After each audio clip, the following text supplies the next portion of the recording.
Salam əziz şagirdlər. Bugün the passive voice, yəni məchul növ qaydasını izah edəcəm. İngilis dilində cümlələr iki növdə ola bilər. Birinci məlum növ, ikinci məchul növdür. Azərbaycan dilində də bildiyiniz kimi məchul növdə hərəkəti icra edən bəlli olmur. Yəni cümlənin mübtədası atılır. İngilis dilində də eyni qayda ilədir. Lakin İngilis dilində məchul növ düzəlmək üçün ilk öncə bir neçə qaydanı bilməlisiniz. Ondan əvvəl zamanları bilsəniz yaxşı olar. Əgər zamanlar haqqında məlumatınız yoxdursa, əvvəlki videolarıma nəzər yetirə bilərsiniz. Məchul növün düzəlişi. Ümumiyyətlə, məchul növdə biz dedik ki, məlum növün mübtədası olur. Lakin məchul növdə mübtədanı atmalıyıq və cümlənin tamamlığı mübtədanı yerinə keçir, əvvələ keçməlidir. Belə bir nümunəyə baxaq. Ümumiyyətlə, əziz şagirdlər, mən məchul növü şagirdlərimə testlər üzərində izah edirəm. Məncə belə daha asandır. Sadəcə sizin zamanları bilməyiniz vacibdir. Zamanları bildikdən sonra məchul növü tapmağınız asandır. Sadəcə bir neçə qaydanı bilməlisiniz. Amma yenə də bu şəkildə sizə izah verim. Aydan buys a new dress. Bu cümlə məlum növdədir. Aydan yeni don aldı. İndi bu cümləni məchul növə keçirmək üçün əziz şagirdlər, birincisi cümlənin zamanına baxmalıyıq. Yəni test işləyərkən siz belə etməlisiniz. Cümlənin zamanına baxmalısınız. İkinci növbədə cümlənin tamamlığını əvvələ keçirməliyik və cümlənin mübtədasını atmalıyıq. A new dress is bought by Aydan. Burada cümləni müəyyən etdik ki, indiki zamandadır. İndiki zamanın da məchul növü əmizar və participle to ilə düzəlir. Və cümlənin sonunda siz by hissəcindən istifadə edərək hərəkətin kim tərəfindən icra olunduğunu bildirə bilərsiniz. Məsələn, burada a new dress is bought by Aydan, yəni yeni don alındı Aydan tərəfindən. Bu cümlə artıq məchul növdədir. Əziz şagirdlər, məchul növdə test işlərkən ilk öncə zamanları bilməyiniz vacibdir. Yəni, hansı zamanı məchul növə çevrilərkən necə olduğunu bilməyiniz vacibdir. Məsələn, indiki sadə zaman məchul növdə am, is, are plus participle to ilə düzəlir. Keçmiş zaman was, were plus participle to ilə düzəlir. Gələcək zaman will be, shall be plus participle to ilə düzəlir. Əziz şagirdlər, baxın, burada bir-yə diqqət yetirməlisiniz. Bəzən olur ki, testlərdə şagirdlər sadəcə will, shall götürür. Lakin o səhvdir. Be də hökmən olmalıdır. Bitmiş zamanda, indiki bitmişdə have been, has been participle to, keçmiş bitmişdə had been. İndiki davam edici zamanda am, is, are being participle to, keçmiş davam edici zamanda was, were being participle to. İndi isə gəlin testlər üzərində izahlara baxaq, elə daha yaxşı başa düşəcəksiniz.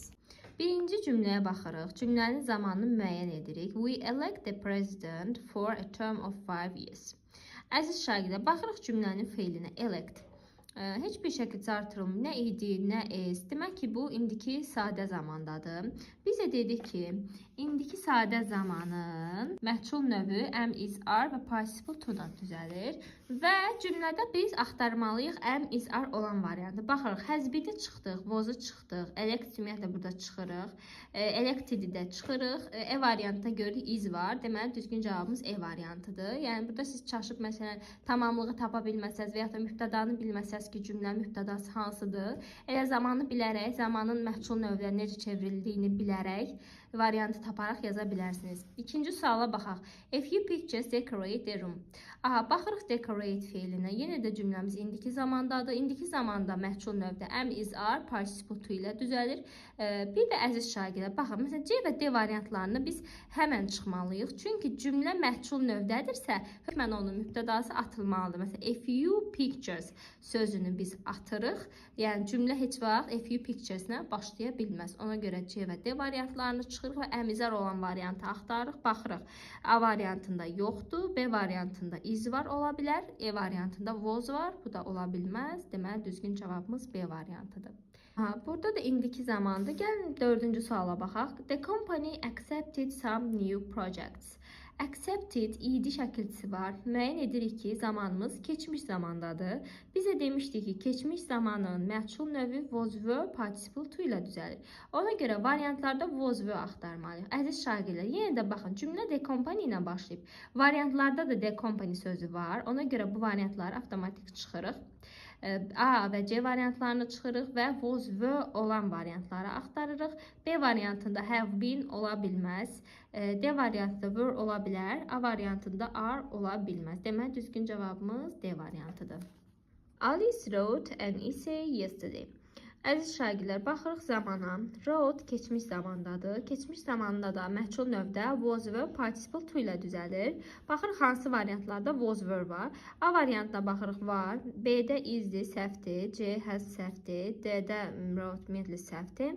E variantına was var, lakin cümləmiz Alice sözü ilə başlayıb. Yəni bu cümlənin mübtədası eynidir. Yəni mübtəda qalıb. Ona görə biz E variantını götürə bilmərik. Ona görə düzgün cavabımız A variantıdır. 13-cü suala baxaq. They will change the decision tomorrow. Baxırıq, will var, gələcək zamandır. Gələcək zamanda məchul növ will be ilə düzəlir. Will be, shall be olmalıdır. Variantlara baxırıq, is-dir, getdi. Will be ola bilər. Will-dir, təkcə will olsa uşaqlar götürməməliyik. D-də də will be var, lakin Z ilə başlayır cümlə. Yəni bu olmaz, mübtədası qalıb, bu olmaz. E variantında isə təkcə will var, B-si yoxdur. Deməli, düzgün cavabımız elə B variantıdır. Hər zaman formasından nümunələr göstərməyə çalışacağım ki, digər testlər işləyəndə çətinlik çəkməyəsiniz. 18-ci sualda they have planted the fields with cotton. Baxırıq, have planted hansı zamandır? İndiki bitmiş zamandır. İndiki bitmiş zamanda da have been participle to ilə düzəlirdi. A variantında the fields have been planted ola bilər. A variantı düzgündür. B variantında səhv nədir? Have-in been-i yoxdur. C variantında had götürülüb. Yəni əgər burada have verilibsə, biz heç vaxt o zamanı burada keçmişə keçirə bilmərik. D variantında ümumiyyətlə səhvdir. E variantında da had var, yenə də bu səhvdir.